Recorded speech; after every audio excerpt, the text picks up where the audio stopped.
Saatnya berpetualangan, datang ke Taman Pelangi. Bersama teman-teman semua, yuk kita saling membantu. Aku punya tas berlari dengan si Joko. Bergegaslah ayo berpetualang, saatnya rainbow. Assalamualaikum warahmatullahi wabarakatuh.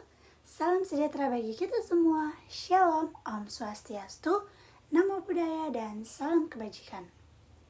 Halo semuanya, perkenalkan nama saya Ivone Julia Biu dari Universitas Boswa Fakultas Psikologi Prodi Psikologi dengan NIM 4524091110 dari kelas I Angkatan 2024. Pada kesempatan kali ini, saya akan menjelaskan tentang dasar-dasar ilmu aksiologi untuk memenuhi tugas filsafat ilmu yang diberikan oleh dosen pengampu Bapak Syarul Alim, SPC, MA, PhD, untuk sumber informasi materi yang saya dapatkan dari buku Filsafat Ilmu by Profesor Dr. Amsal Bakhtiar, MA. Langsung saja kita masuk pada materinya, yaitu aksiologi. Ilmu merupakan sesuatu yang paling penting bagi manusia. Karena dengan ilmu semua keperluan dan kebutuhan manusia bisa terpenuhi secara lebih cepat dan lebih mudah. Dan merupakan kenyataan yang tidak bisa dipungkiri bahwa peradaban manusia sangat berhutang kepada ilmu. Ilmu telah banyak mengubah wajah dunia seperti hal memberantas penyakit, kelaparan, kemiskinan, dan berbagai wajah kehidupan yang sulit lainnya. Dengan kemajuan ilmu juga manusia bisa merasakan kemudahan lainnya seperti transportasi, pemukiman, pendidikan, komunikasi, dan lain sebagainya. Singkatnya, ilmu merupakan sarana untuk membantu manusia dalam mencapai tujuan hidupnya. Kemudian timbul pertanyaan, apakah ilmu selalu merupakan berkah dan penyelamat bagi manusia? Dan memang sudah terbukti, dengan kemajuan ilmu pengetahuan, manusia dapat menciptakan berbagai bentuk teknologi. Misalnya, pembuatan bom yang pada awalnya untuk memudahkan kerja manusia, namun kemudian dipergunakan untuk hal-hal yang bersifat negatif yang menimbulkan malapetaka bagi manusia itu sendiri. Seperti yang terjadi di Bali baru-baru ini dan menciptakan senjata kuman yang dipakai sebagai alat untuk membunuh sesama manusia. Disinilah ilmu harus diletakkan secara proporsional dan memihak pada nilai-nilai kebaikan secara profesional dan memihak pada nilai-nilai kebaikan dan kemanusiaan. Sebab, jika ilmu tidak berpihak kepada nilai-nilai, maka yang terjadi adalah bencana dan malapetaka. Nah, untuk lebih mengenal apa yang dimaksud dengan aksiologi, ada 4 definisi tentang aksiologi. Yang pertama, aksiologi berasal dari perkataan aksios, yaitu Yunani, yang berarti nilai, dan logos yang berarti teori. Jadi aksiologi adalah teori tentang nilai. Yang kedua sedangkan arti aksiologi yang terdapat di dalam bukunya Jujun S. Surya Sumantri, Filsafat Ilmu Sebuah Pengantar Populer, bahwa aksiologi diartikan sebagai teori nilai yang berkaitan dengan kegunaan dari pengetahuan yang diperoleh. Yang ketiga, menurut Bramel, aksiologi terbagi dalam 3 bagian. Pertama, moral conduct, yaitu tindakan moral. Bagian ini melahirkan disiplin khusus, yakni etika. Yang kedua, aesthetic expression, yaitu ekspresi keindahan. Bidang ini melahirkan keindahan. Yang ketiga, socio-political life, yaitu kehidupan sosial politik yang akan melahirkan filsafat sosiopolitik. Dan yang terakhir, yang keempat, dalam Encyclopedia of Philosophy dijelaskan, aksiologi disamakan dengan value and valuation. Makna etika dipakai dalam 2 bentuk arti. Yang pertama, etika merupakan suatu kumpulan pengetahuan mengenai penilaian terhadap perbuatan-perbuatan manusia. Seperti ungkapan, saya pernah belajar etika. Yang kedua, merupakan suatu predikat yang dipakai untuk membedakan hal-hal, perbuatan-perbuatan, atau manusia-manusia yang lain. Seperti ungkapan, ia bersifat etis, atau ia seseorang yang jujur, atau pembunuhan merupakan sesuatu yang tidak susila. Etika sendiri menilai perbuatan manusia. Maka lebih tepat kalau dikatakan bahwa objek formal etika adalah norma-norma kesusilaan manusia, dan dapat dikatakan pula bahwa etika mempelajari tingkah laku manusia ditinjau dari segi baik dan tidak baik di dalam suatu kondisi yang normatif, yaitu suatu kondisi yang melibatkan norma-norma. Nilai itu objektif ataukah subjektif adalah sangat tergantung dari hasil pandangan yang muncul dari filsafat. Nilai akan menjadi subjektif apabila subjek sangat berperan dalam segala hal. Kesadaran manusia menjadi tolok ukur segalanya atau eksistensinya. Maknanya dan validitasnya tergantung pada reaksi subjek yang melakukan penilaian tanpa mempertimbangkan apakah ini bersifat psikis ataupun fisis. Dengan demikian, nilai subjektif akan selalu memperhatikan berbagai pandangan yang dimiliki akal budi manusia, seperti perasaan, intelektualitas, dan hasil nilai subjektif selalu akan mengarah kepada suka atau tidak suka, senang atau tidak senang. Sedangkan nilai itu objektif jika ia tidak tergantung pada subjek atau kesadaran yang menilai. Nilai objektif muncul karena adanya pandangan dalam filsafat tentang objektivisme. Objektivisme ini beranggapan pada tolak ukur suatu gagasan berada pada objeknya. Sesuatu yang memiliki kadar secara realitas benar-benar ada. Misalnya, kebenaran tidak tergantung pada pendapat individu, melainkan pada objektivitas fakta kebenaran, tidak diperkuat atau diperlemah oleh prosedur-prosedur. Kemudian, bagaimana dengan nilai dalam ilmu pengetahuan? Seorang ilmuwan haruslah bebas dalam menentukan topik penelitiannya, bebas dalam melakukan eksperimen-eksperimen. Kebebasan inilah yang nantinya akan dapat mengukur kualitas kemampuannya. Ketika seseorang ilmuwan bekerja, dia hanya tertuju pada proses kerja ilmiahnya dan tujuan agar penelitiannya berhasil dengan baik. Nilai objektif hanya menjadi tujuan utamanya.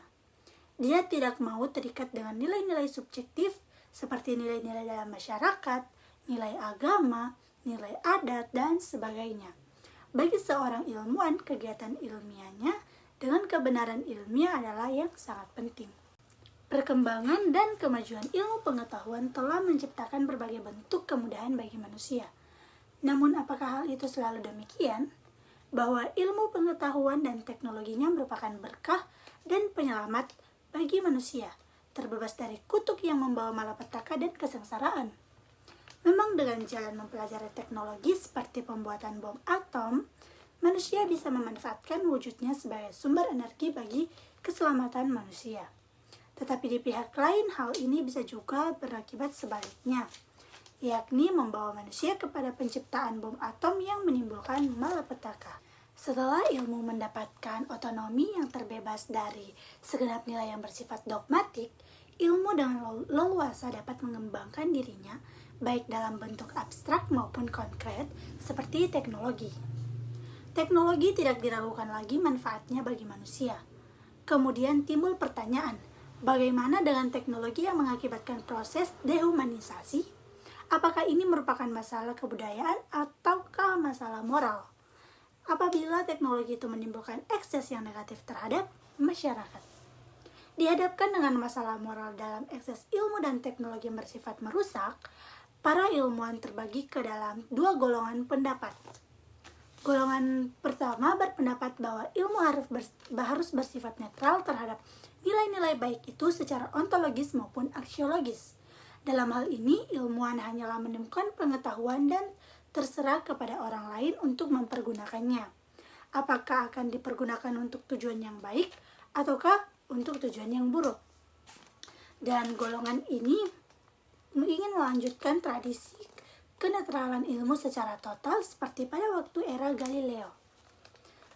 Golongan yang kedua berpendapat bahwa netralitas ilmu terhadap nilai-nilai hanyalah terbatas pada metafisik keilmuan. Sedangkan dalam penggunaannya haruslah berlandaskan nilai-nilai moral. Pokok persoalan dalam etika keilmuan selalu mengacu kepada elemen-elemen. Kaidah moral yaitu hati nurani, kebebasan dan bertanggung jawab, nilai dan norma yang bersifat utilitaristik atau kegunaan. Hati nurani di sini adalah penghayatan tentang yang baik dan yang buruk yang dihubungkan dengan perilaku manusia. Nilai dan norma yang harus berada pada etika keilmuan adalah nilai dan norma moral. Lalu, apa yang menjadi kriteria pada nilai dan norma moral itu? Nilai moral tidak berdiri sendiri, tetapi ketika ia berada pada atau menjadi milik seseorang, ia akan bergabung dengan nilai yang ada seperti nilai agama, hukum, budaya, dan sebagainya.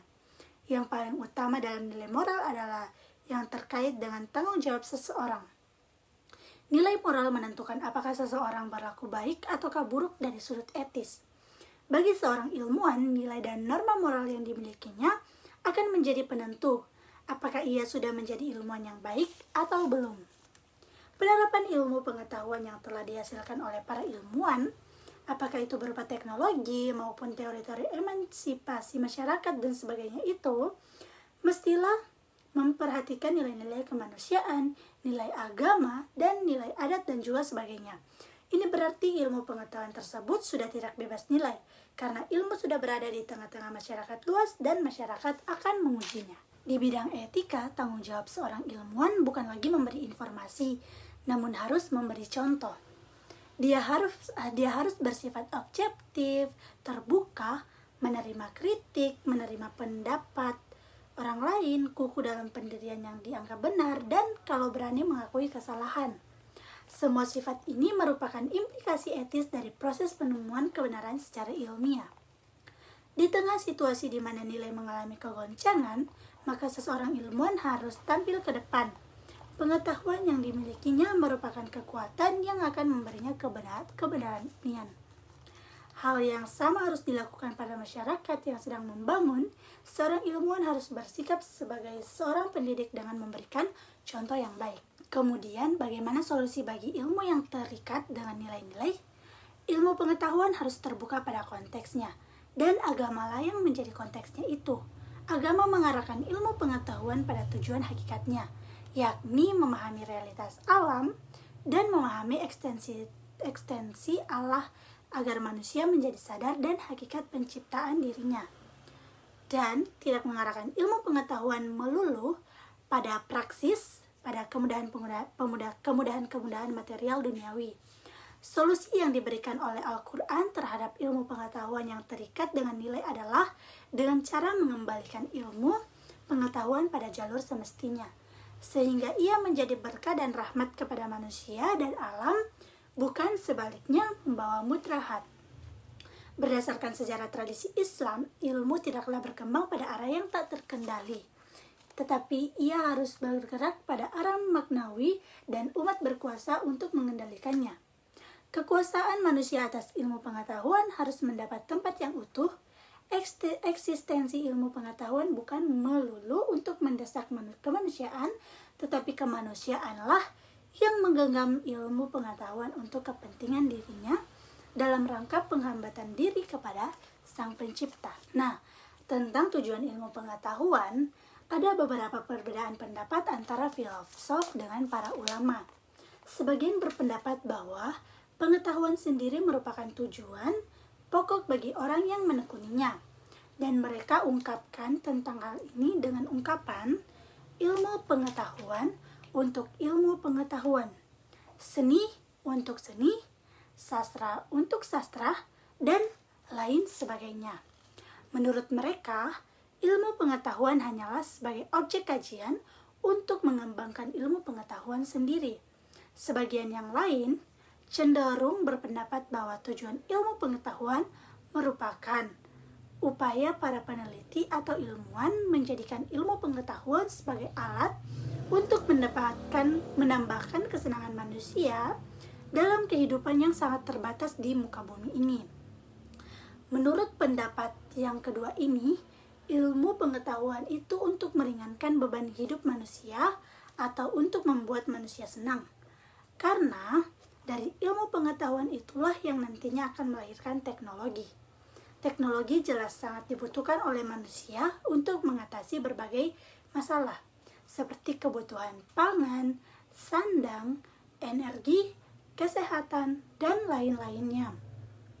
Sedangkan pendapat yang lainnya cenderung menjadikan ilmu pengetahuan sebagai alat untuk meningkatkan kebudayaan dan kemajuan bagi umat manusia secara keseluruhan.